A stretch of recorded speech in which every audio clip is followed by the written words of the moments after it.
Hello everyone, my name is Nuvela and welcome to a new video. Today we're building the Weaponsmith from the Trading Village video. If you haven't seen that video, I've actually built a custom trading village with all 14 professions and 14 unique builds, including farms, for each different villager. Today we're building the Weaponsmith. Next to housing 2 villagers, this building also contains an iron farm, or it's actually underground. I will show you how that works for both Java and Bedrock edition. So without further ado, let's start building. Let's go! Starting the iron farm, dig down 8 blocks straight down from this location. At least 8 blocks. Because you will need the whole farm to be 8 blocks underground to make sure that no iron golems spawn on the surface. I dig down 24 blocks because I don't like the sounds coming from this farm. Which is a bit more than you need to, but at least I won't have the sounds coming from this farm. Once you're down here, place down a torch and dig 2 blocks in any direction. At the spot where you are now, dig out 9 blocks to the left and to the right, making this a room of 19 blocks long, including the block where you started from in the middle. Dig out 4 blocks in front of you as well and 3 blocks high, making this a room of 19 by 4 by 3 blocks. In Bedrock edition, you want to dig out 11 blocks in front of you instead of 4, because you will need a lot more villagers than you do in Java edition. But I'll come back to that at a later point in the video. Once you've dug out the room, we are going to create a room exactly like this, straight beneath this room. So you want to dig out the 3 blocks in the middle of the farm, dig down 4 blocks. This enables you to create the exact same room straight underneath this room with a 3 block wide gap in the middle.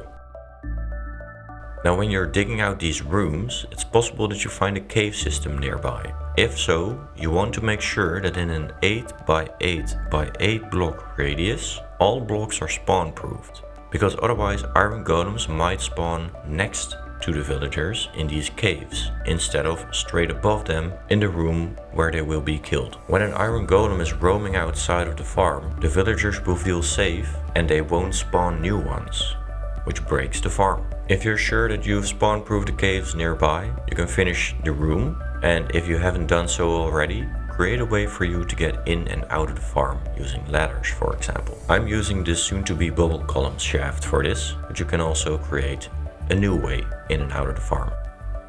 Okay, so get down into the farm again and make your way down into the lower room. In this room, you want to place down 3 beds on the side right here and surround it with slabs.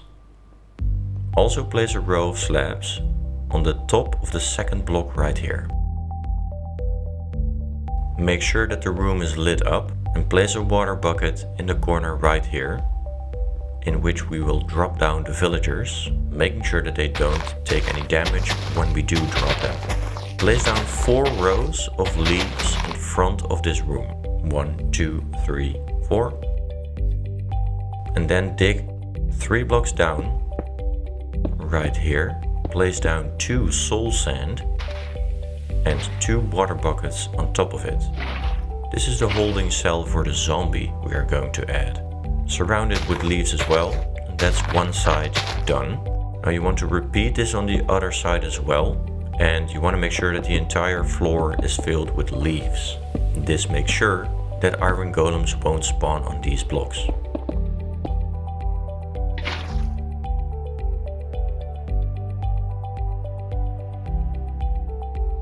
Now comes the tricky part, because you want to create 4 holes from the surface straight down to these holding cells. We need 3 villagers on each side of the farm, so you want to dig straight up or down above the water source that we created earlier, and you want to dig down above the holding cells for the zombies as well. First you want to bring in your villagers, 3 on each side. Now I'm in creative, so I can just use spawn eggs, but when in survival, you can get them in using minecarts.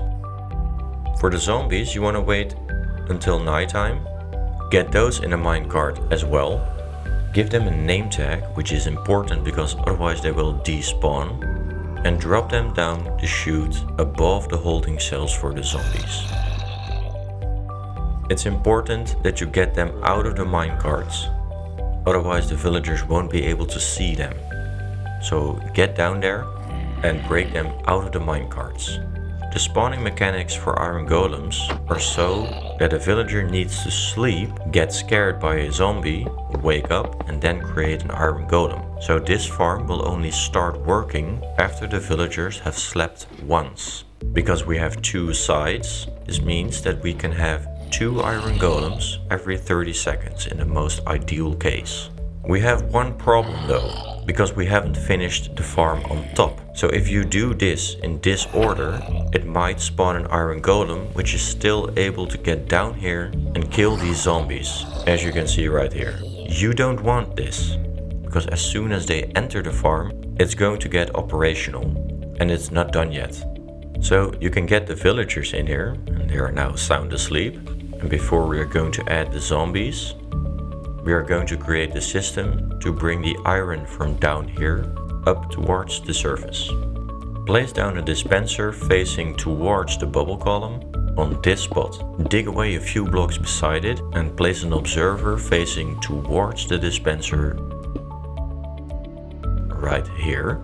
Now we want to place another observer facing into the other one next to the dispenser. This will continuously trigger the dispenser because the observers facing into each other will continuously produce a redstone pulse. This will make quite a bit of noise, so right now I don't want this observer right here. I will place this later on. Replace the floor in front of the dispenser by a soul sand block. The collection system is created by placing down 2 hoppers on top of the dispenser like this, and then create a platform out of hoppers, all facing into each other at this height. We will direct all of the spawning iron golems onto this hopper platform and kill them using lava. They will then drop all of their iron and poppies inside of these hoppers. To hold the lava, place down warped or crimson fence gates. They need to be nether wood type because otherwise they will burn. Across the platform like this, at this height, then place down another row down here in the middle and another row in front like this. Open up all of these fence gates.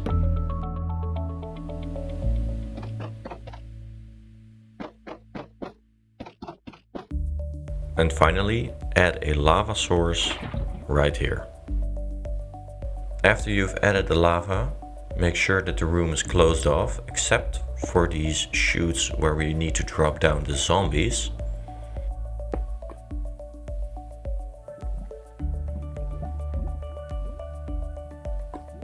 And now that the iron golems are unable to get down towards the zombies, you can add the zombies, make sure that you give them a name tag, and as soon as these zombies are down here, iron golems will spawn on top. I can hear one already. It's stuck in the wall somehow, but that's no problem. Fill in the blocks on top of the zombies as well. And you should now have 2 closed off rooms. The one below and the one right here. Now to make sure that the iron golems are transported towards the lava, place down water buckets at the ends of the rooms, just like this.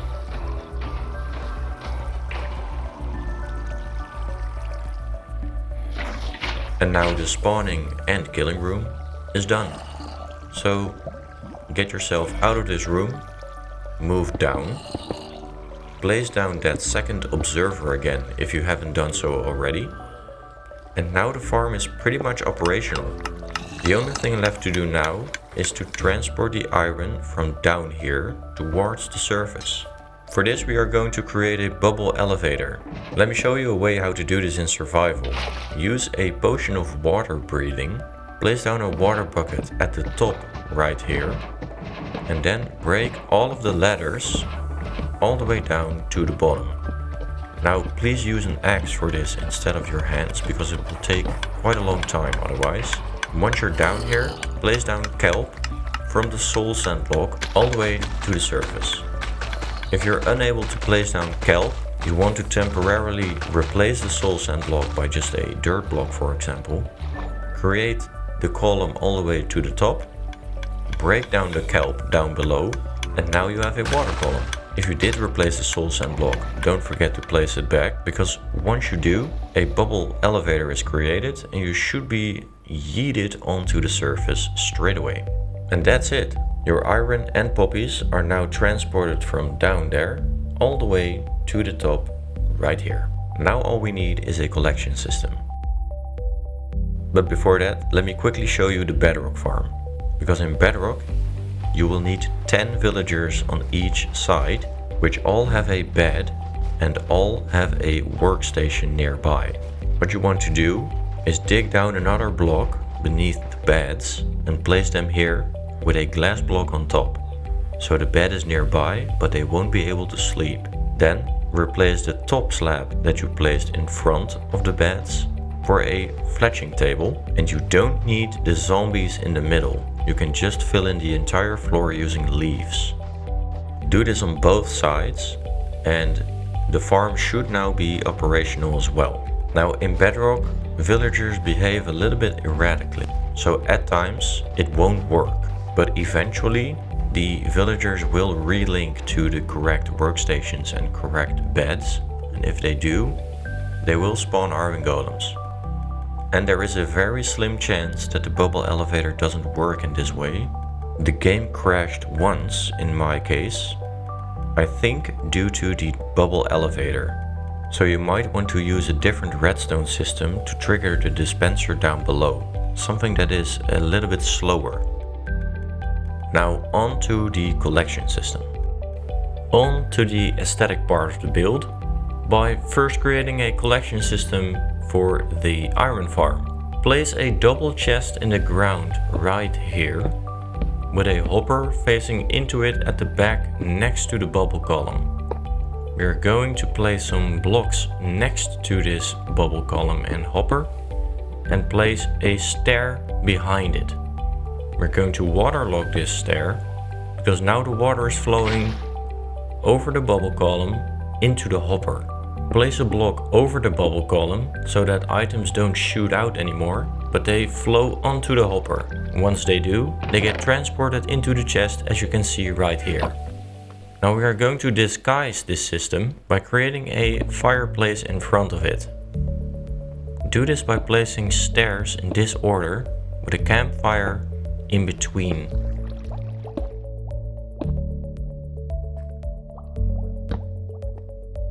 Of course, you still want to be able to open the double chest to grab your iron, so make sure that on top of the chest you only place stair blocks.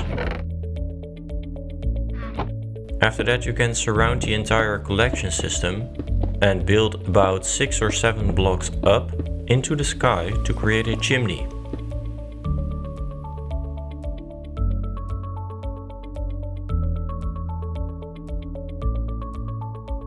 On this 6th or 7th level, place down 2 campfires and surround them with upside down brick stairs.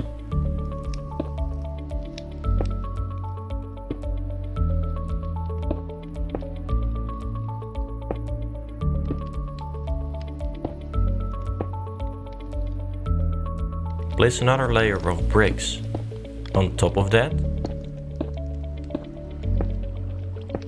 and then surround the entire thing with smooth stone slabs. This is the top of your chimney. Now to make it look more organic and create a lot more detail in this chimney, you can replace some of the blocks with granite or polished granite and replace some of the brick blocks with brick stairs, upside down or regular stairs, on all kinds of different levels. In the end it should look a little bit like this. On to the actual building. Place down a column of stone bricks of 5 blocks high on this side and a pillar of 7 blocks high on this side. You can fill the space in between with regular stone blocks, and you want to make sure that it's 5, 2 rows of 6 and 2 rows of 7 blocks high. You can create a doorway and a window inside. You should end up with this front side of the building. On the side, we are going to incorporate the chimney into the building. And we are also going to create a window into it, so leave some space for that.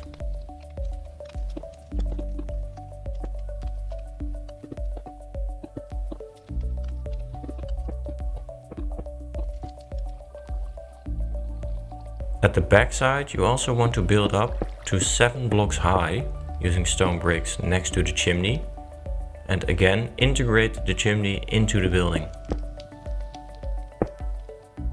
On the last side we're working on, we want to create an entryway into the market stall we're going to build later on by placing down upside down stone brick stairs on the 3rd level, and you can fill in the rest of the wall. But on the right side, we are also going to create a doorway like this into what is soon to be the bed chamber.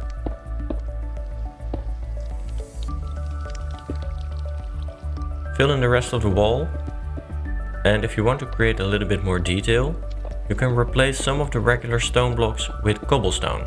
For the side building, place down a wall of 2 blocks high, and then place another row of 2 blocks high, and then 2 rows of 3 blocks high, in order to connect the side building to the main building.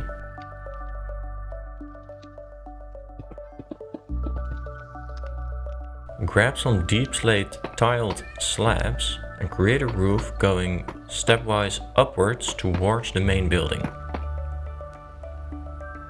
Fill in the rest of the roof. And on the end at the back right here, you can place 2 upside down deep slate tiled stairs to finish it off. For the big roof, place down a deep slate tiled stair right here, and then make your way up again using deep slate tiled slabs. At the end, you want to place an upside down stair again. It should be this shape, and now you can fill in the rest of the roof. Integrate the chimney into the roof as well.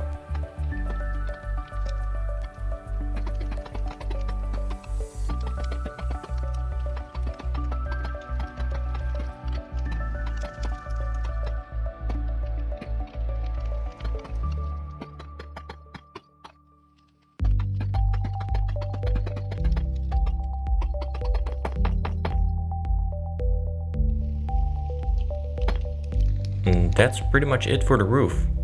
Back to the front side of the building, we're going to make it look a little bit more solid by creating these small pillars of stone bricks with stone brick stairs on top. After that, you can create a doorway using a spruce fence gate and a spruce trapdoor. Villagers won't be able to go underneath this trapdoor, making sure that they don't leave the building. Above the door, you can create a window using spruce fences with a spruce fence gate opened up at the top side. Place a campfire on top, extinguish that, create window shutters using spruce trapdoors. Also do this for the window on the side. And above the market stall, we've created a small window where you can do pretty much the same thing. Using some iron bars and lanterns, you can light up the build on all sides.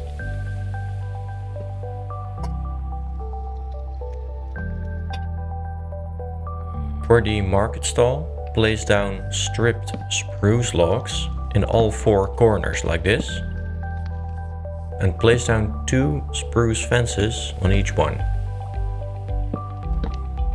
You will have to delete some of the roof you created earlier for this.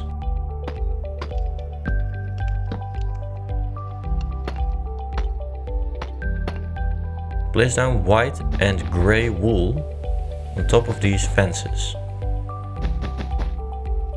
And you can use banners of the same colors hanging from the side.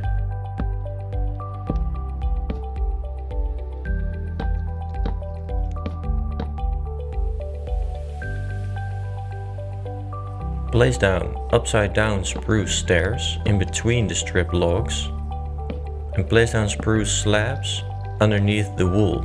This will make sure that your villagers cannot escape from the market stall side either. Now you want to light it up, and that's pretty much your market stall. Now for the inside, we're going to create a little bit of a second floor where we can create some extra storage using some spruce slabs. Grab some ladders and get yourself up there. Place down some barrels, some chests, maybe some carpet, of course a light. And you can indicate what you're storing up here with some item frames and items inside. As you can see, I'm putting down iron blocks. That's because this iron farm is going to give you a ton of iron and you will need this storage, trust me. Once you're happy with the upper floor, you can make your way down again and you can place down 2 grindstones for your villagers to link up to.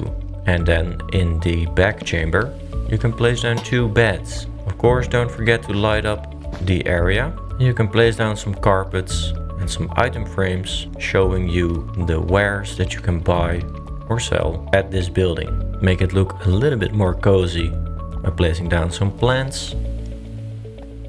But you can do pretty much anything you like.